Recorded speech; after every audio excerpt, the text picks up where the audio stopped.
Welcome everyone, I'm Takondero, and again today I'm going to show you a bit of automation. So considering last time, I think it went actually pretty nicely. I also got some comments about the engine that I made, and apparently I could have done a bit better because there's still a lot of valve float and I could have readjusted the stroke and the bore sizes, but yeah, we will do that anyway with this car today. So today I'm aiming to build a so-called hot hatch from around 1995, and I will show you how to do that. So I just chose this body, and now we're going to morph it a bit. And because we want a hot hatch, we also want it to be a bit more aerodynamical, but also still spacious enough to hold a couple of people.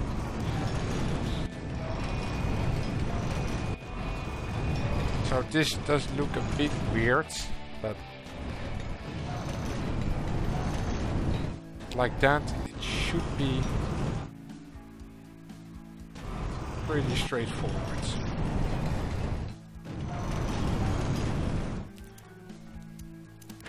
Next part, let's design the chassis. Of course we go for a monocoque chassis or unibody, whatever you like to call it. And because we don't have AAS steel, I think we can either go for I think we should go for the corrosion resistant one. Even though the steel version itself might be plain enough and work out well, but I like to have the material a bit more environmental, to have a bit more environmental resistance. Then today, because this is a hot hatch, we can have two different options. We go either for a transverse front-wheel drive car or for a longitudinal drive that will likely end up with being a rear-wheel drive car. Yeah, for a sportiness appearance, it's better to go for a longitudinal one. But I think I will go for a front transverse just to show you how that works. We put in a double wishbone in the front and a double wishbone in the back. Let's not go overboard with very fancy stuff like the multi-link. And we go for maybe partial aluminium body panels. That sounds nice. Now, I will just try to design something okayish for this one. Let's see how it will end up. It's not going to be something very fancy, but just functional. Let's see. And as you can see, I have all kinds of mods as well, which can all be found in the Steam workshop for this game.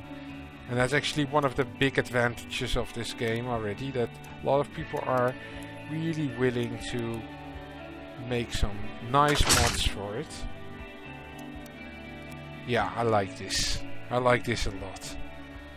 Very fancy little grill. We can put another grill over here in the bottom. Usually I do that a bit, just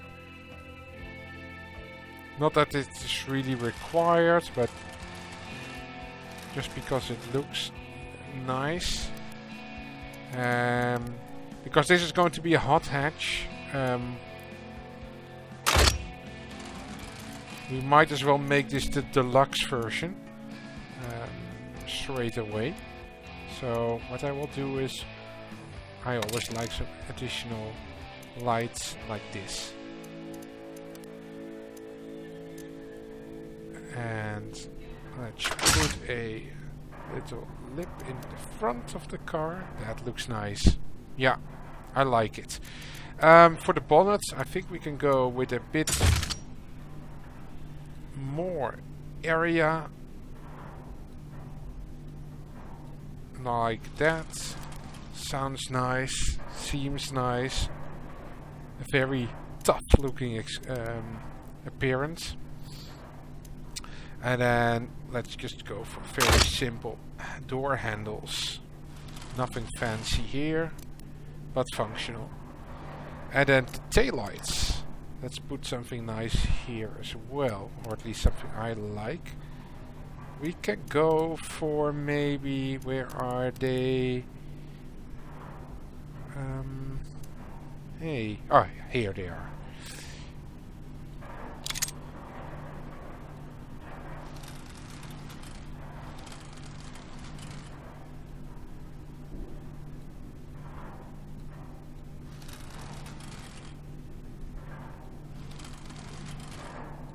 Maybe we can go for something like this. Bit lower.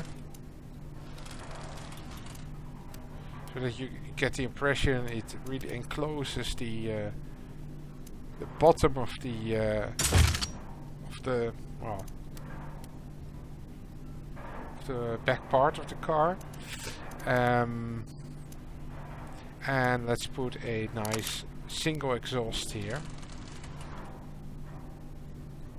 And it should be a bit smaller because this is a bit saturated. And because it's actually a deluxe version, or it's going to be a deluxe version, what we can do is we have at least an impression of a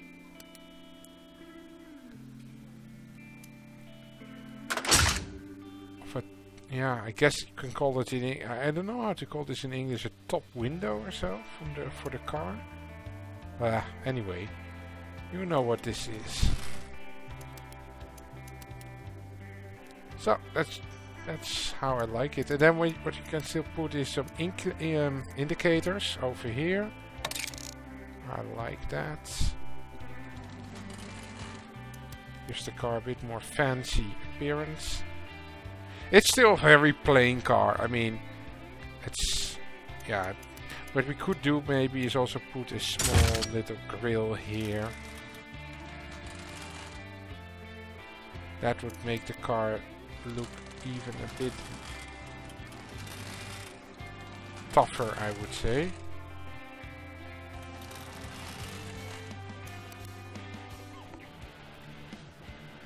Yeah, I'm happy with it. Especially the front looks really tough and nice. Yeah. Okay, let's give it a bit of reliability boost. And we get into the colors. So... no. Bit too yellowish.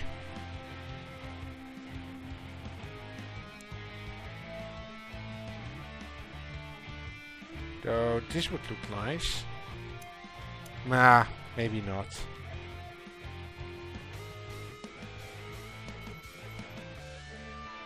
Let's go for this, the blue. I always like that. And, well, let's first give it a try with four-wheel drive only. So this will be the Deluxe. Oh, Deluxe four-wheel drive. And I don't know yet what kind of engine. I think we will put in either a V6 or an inline 4.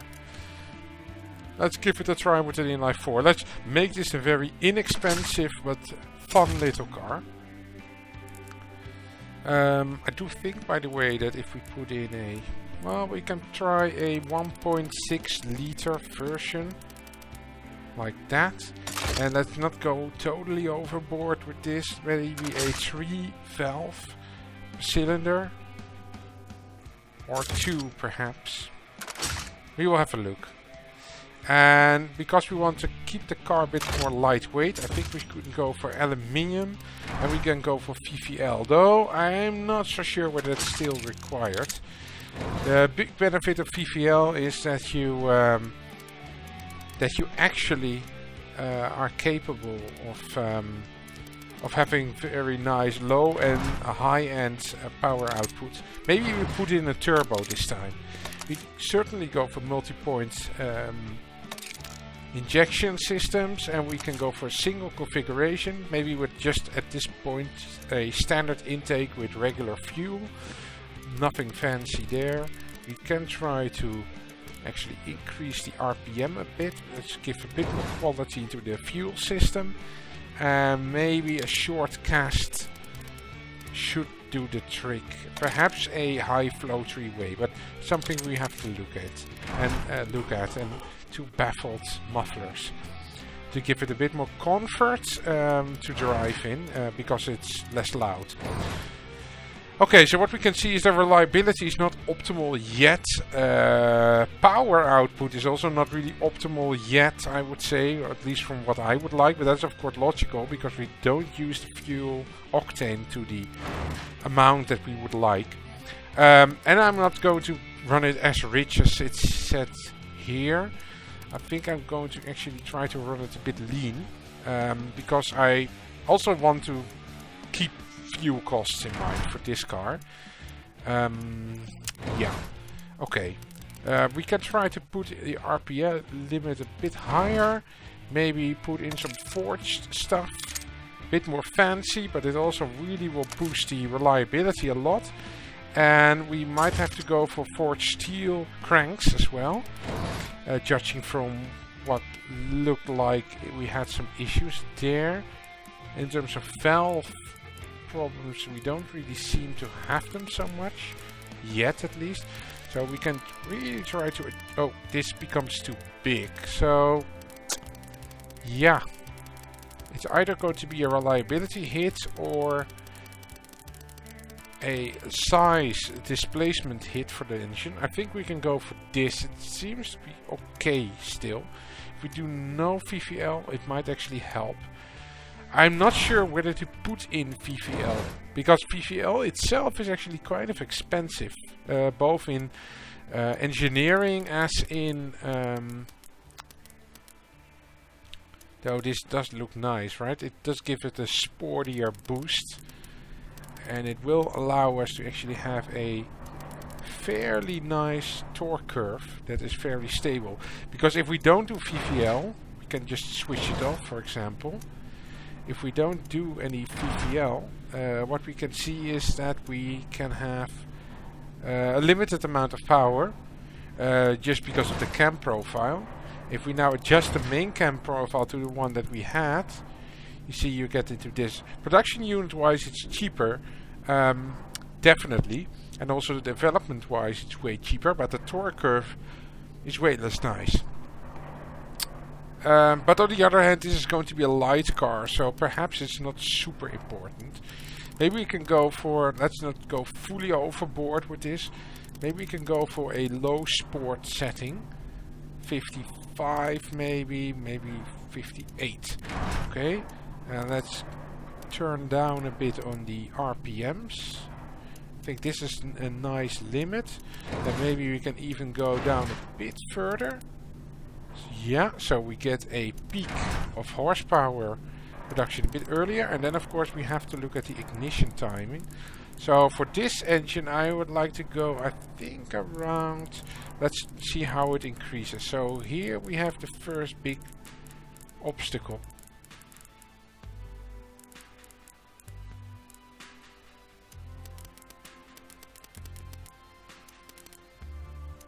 I think I would like to go this a bit earlier on the power. Yeah, I like this. Bit earlier on the power, we have a bit less horsepower then, but in total. But on the other hand, we can just try to compensate that as well with the compression. And of course we cannot go too high. So like this, maybe a tiny, yeah, maybe a tiny bit more. Like that. Okay. 110 horsepower. It doesn't really sound like much, I must confess. Oh, but there's one thing that we can do. We can put in a turbo.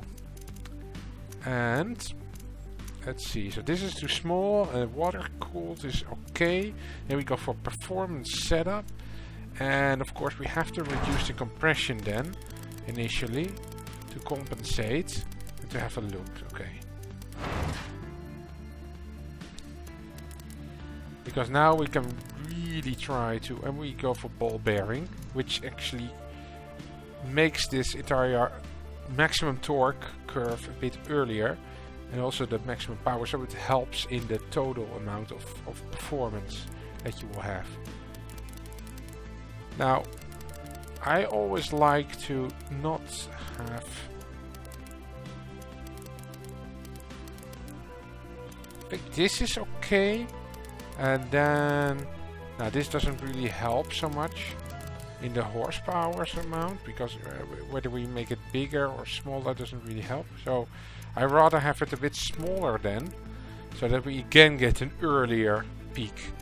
And now we can go for, well, this also doesn't really help, so we can also lower that. Now we start hitting the horsepowers. No, this also doesn't really help that much. I think this is a bit of a optimal setting. Yeah. Yeah. Bit larger exhaust system. If we go 3, yeah, it does hurt it. So okay. So now we can up the compression.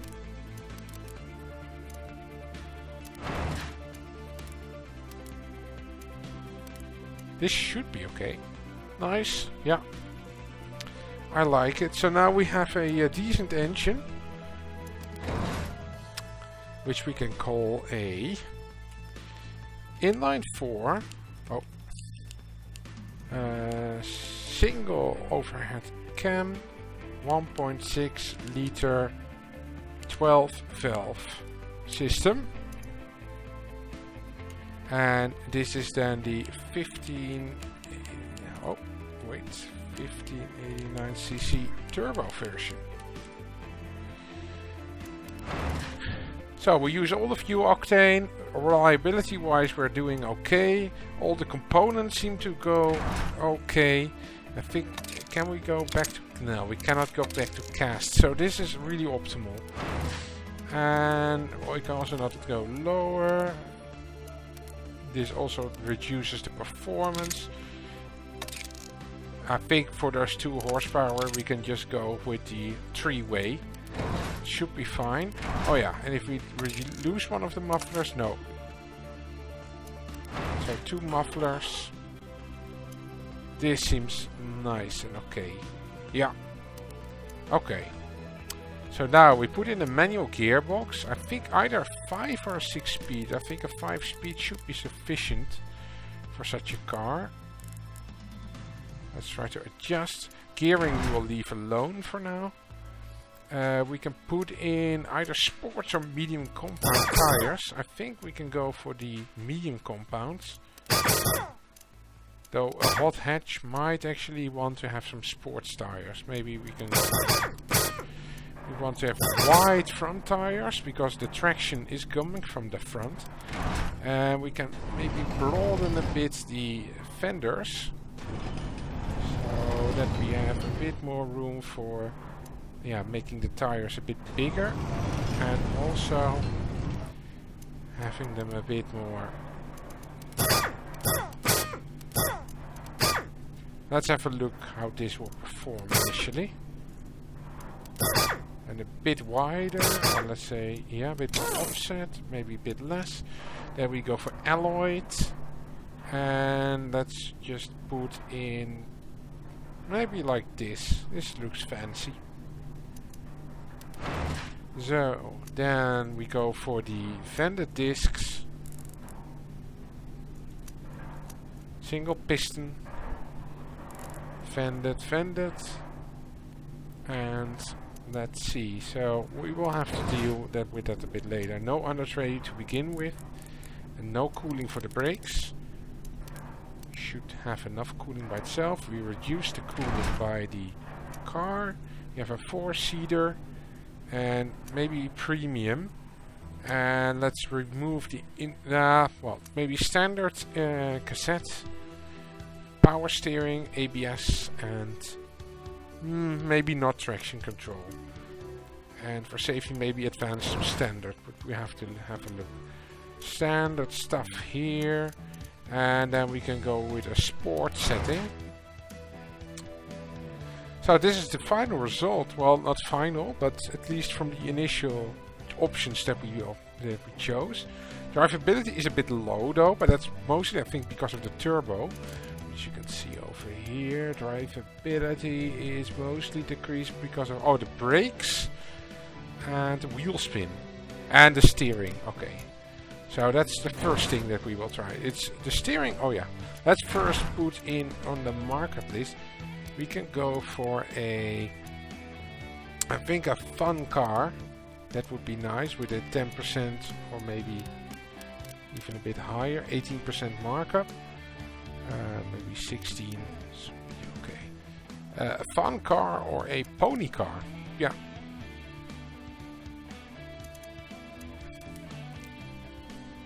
So it should be cheap, yet nice sports hatchback.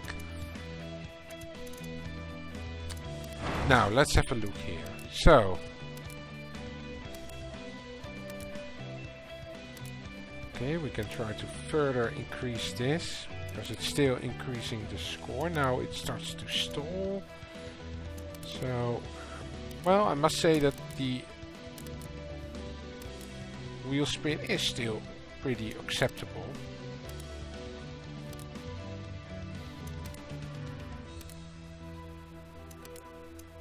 %8.5%. Should be okay. Let's see if we put in a bit more quality. It does increase the fun score, so sounds like a deal. No.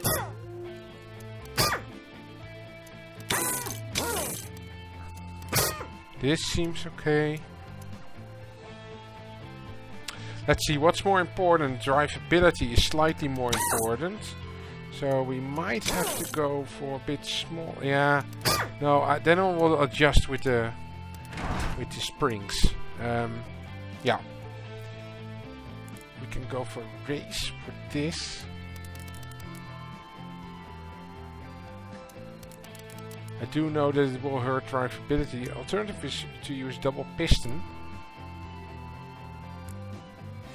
But it's more expensive.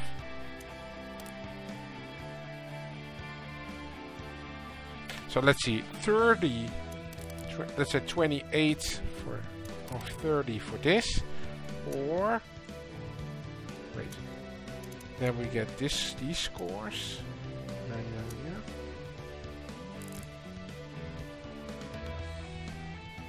It's about the same, okay. And this can go all the way down. Maybe you can even put in some solid discs. Yeah. Now we start to get some brake fade, but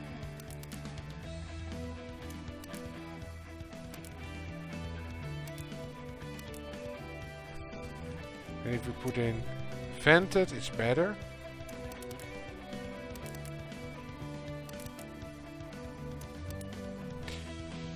Yeah. See that the steering at some point is going to be oversteer.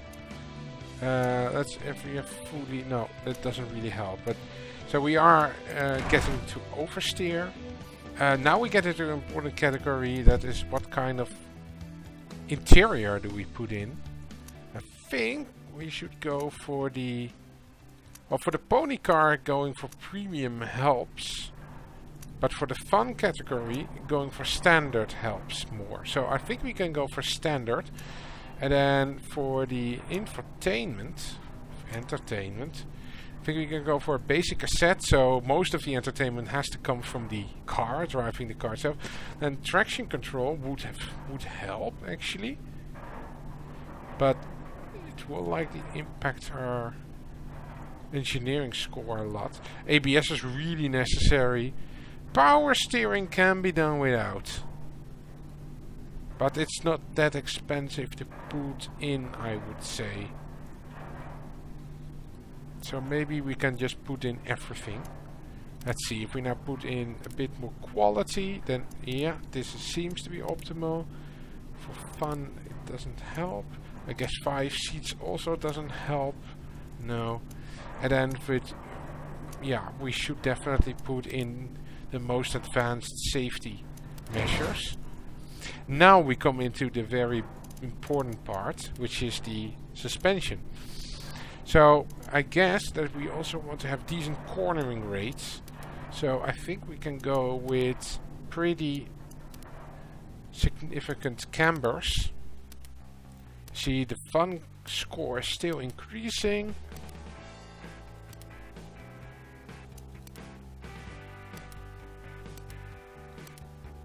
Because the more camber you run, often the better it will handle in the corners.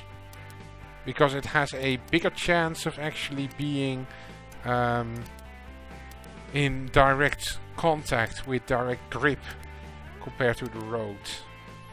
So we are stiffening up the rear a bit. So here we get into issues. So let's run with it. The stiffer you put the chassis, the less, let's say, roll angle you will get. So less body roll. But on the other hand, it will also negatively impact the amount of grip that you might be able to achieve. Oh, I think, yeah, this seems to be optimal. And then we increase the bottom out score, because that's always bad to have. We might want to actually increase both spring stiffness ratings.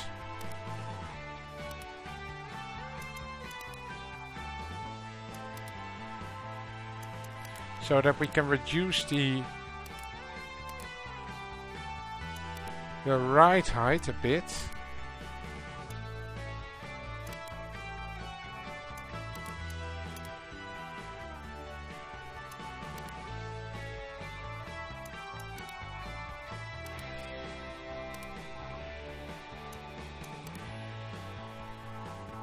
Well, this doesn't seem to help anymore. Now, let's see. If we put in progressive springs, it doesn't help. If we put in twin tubes, it doesn't help. If we put in adaptive, it will help. So that might be an idea to put that in.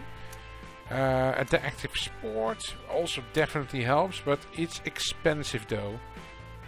It's very expensive, both in engineering time as in material cost. So, but it will help the car to handle better. So maybe we should put it in. And then just passive sway bars. Now let's have a final look at the camber settings again. We can optimize it a bit more, I think. Yeah. Bit more negative camber in the back. And in the front. No, maybe a bit less. Should be okay. And then let's see. So quality doesn't really improve much. So now we have a nice, fun car, which is also a decent pony car. It seems to... it has decent drivability now. So, yeah, 160 horsepower, which is not...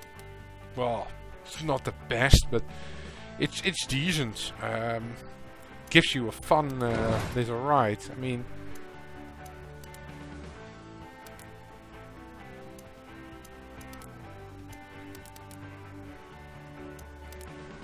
Let's see whether we can optimize it still a bit further.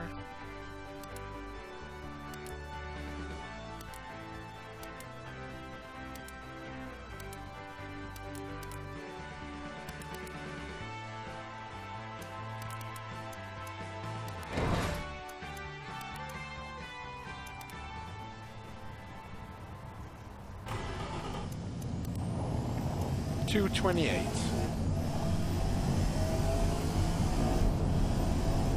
Well, those cornering ratings are okay.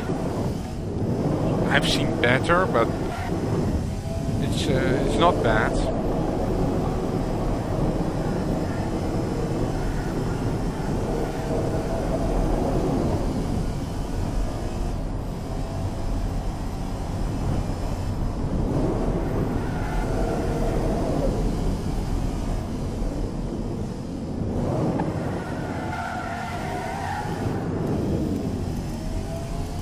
So let's go to the Top Gear airfield track.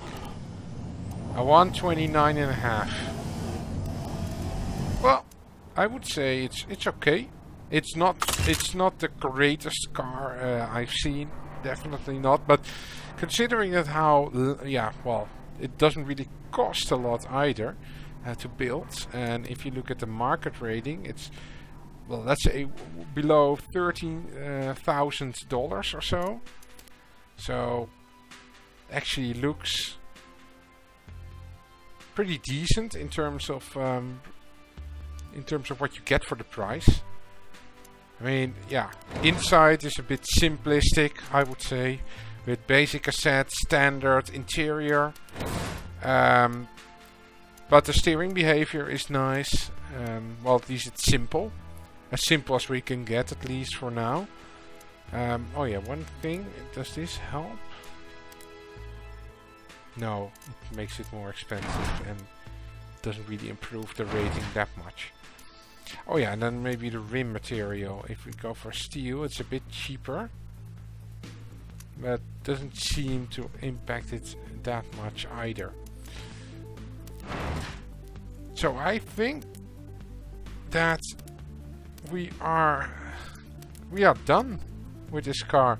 I mean, automatic locker will help with the wheel spin. It will definitely help also with the times, but doesn't really help that much in the end.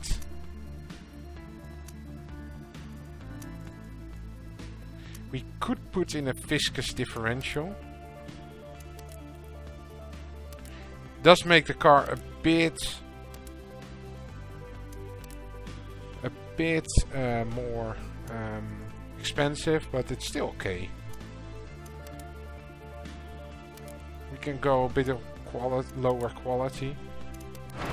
Yeah, so I think this is this product is finished. So finally we get a 0 to 100 acceleration from within 7.4 seconds.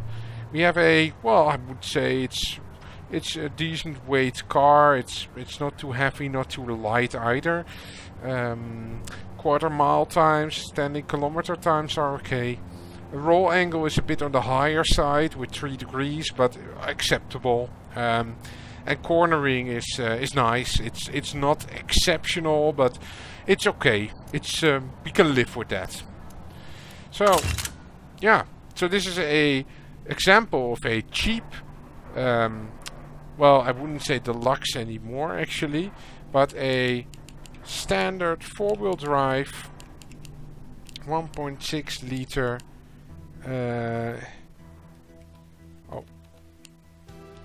1.6 liter hot hatch from around 1995.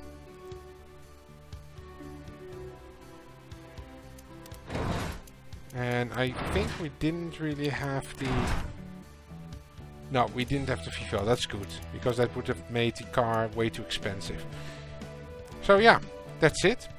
So again, I hope you liked it, and please state in the comments whether you like to see more of this or not, and whether you have well, suggestions or advice or tips about making these cars. And if you have a well, request of a certain type of car that you would like to be built for this within this game, then also feel free to ask. And with that, I bid you good day, and hopefully see you again next time.